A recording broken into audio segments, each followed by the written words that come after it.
I think that's kind of what unites the nerdy scenes and the heavy metal scene, is that just pure, we're here to have fun and really take a lot of joy in the things that we enjoy and share that with some other people.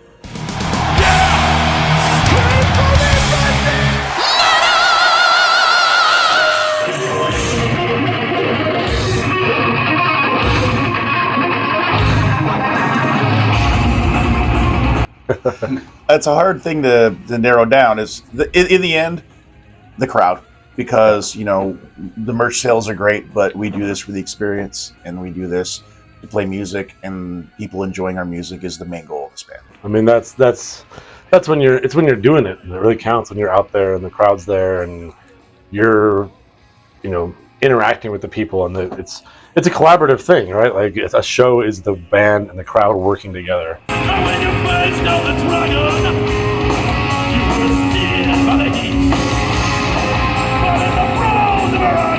All of us. Yeah, I think it's pretty. Yeah.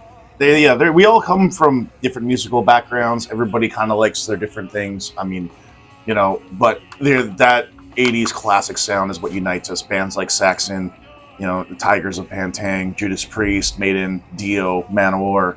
These kind of bands are the ones that, you know, we really draw on a lot. We all agree. That's the ground we all agree on.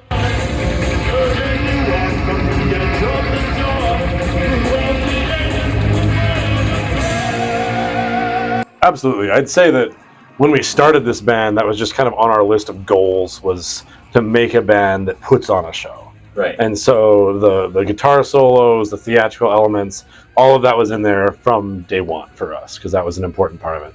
And we all we've got different backgrounds, but I've got a theater and opera background. Darin's got a bit of a pro wrestling background. And we kind of want to bring some of that energy, the big space energy, the big idea energy, you know, to give it that, you know, to really make people feel like they've gotten something for their price of admission, you know, not just standing there and listening, but like, you know, participating in creating a show. You always get that. This was a big stage for us. This was a big stage. You know, we had choreographed shapes. We had guitar solos, drum solos. I'm covered in iron flex right now from like bending steel with my teeth. If you come see us at a small club with 60 people, you'll get the same show as you did tonight in front of 1,500.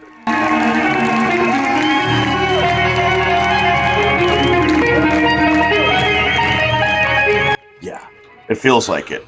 I don't know if I can put my finger on what's changing, but it is. But I think the main thing people are looking for is a fun factor. You know, like I think that heavy metal for many years, and I'm not saying this to speak ill of any genre or any band, the fun went away. Everything was more heavy, more extreme, more intense, and you can only take that so far before people will say, I just want something I can get down with, party to. Mm-hmm. And I think that's where we're at, is people want bands that they can just really go and have fun, go to a festival. And you know, this kind of sound is perfect for a festival circuit, because people travel, they see their friends, they want to party, they want to enjoy themselves, and this is the kind of music that they want to hear when they do that. Yeah. It's, if you look at like art scenes and how they develop, there's periods of time when people are really trying to push the boundaries and like make it heavier, make it more extreme, make it more provocative, whatever it is. And then there's other periods of time where people are more like, let's look back at like the whole, you know, arc of this art form and see what we might have kind of missed the last time through. See what, like, you know, what we can take from some of the bands that went before and make something new out of that. So I think that's we're kind of entering a time where we're reflecting on the history of this music.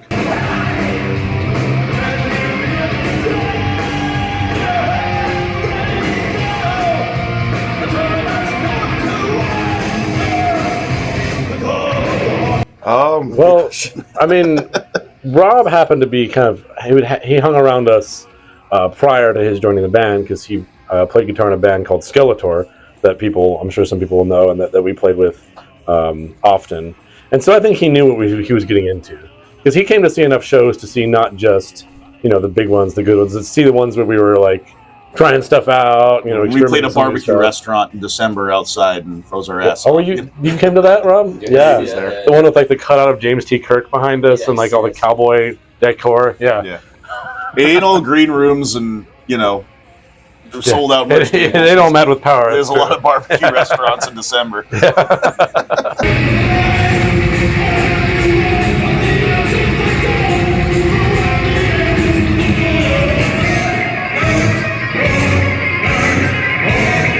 I'm excited to hang out, and I gotta say, I think people confuse the word geeky with fun, and I think that this is not so much a geeky scene. I mean, maybe there's that element here, but it's also just a fun scene, and I think that nowadays, because of what I said, you know, metal's gone so extreme. When they see people doing things that have a fantastical element, they'll say, "Oh, that's kind of like nerdy or geeky," but this was just normal metal in the '80s.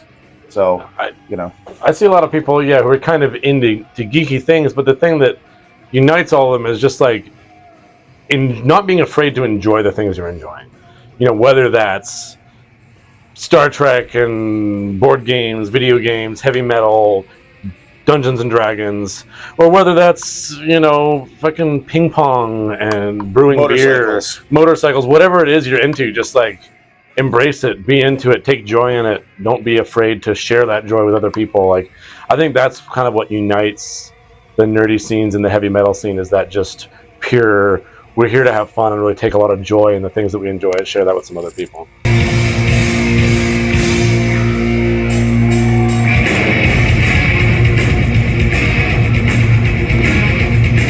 He doesn't really have a name. He doesn't have a name. We've talked a little bit about it. Like, he needs one, clearly, because he's a recurring character. Mm-hmm. But it feels like something you can't really force. Right. Like, sometimes we'll just kind of know. Yeah. It works out that way with album titles sometimes. That's true. We'll, like, get it kind of confirmed by the world. We've been, like when we came up with the Keepers of the Flame album title, we've been kind of kicking that around as an idea. And then we were talking about it, walking down the street in Kelowna, BC, and we looked up and saw there was like a marquee for some museum or something that just said Keepers of the Flame on it. We're like, it's a sign. It's a literal sign. It's an actual sign. So, maybe our character, we've talked about our guy. Maybe we'll meet a sword-wielding barbarian and we'll figure out what his name is. Name it after him, yeah. There you go. There you go.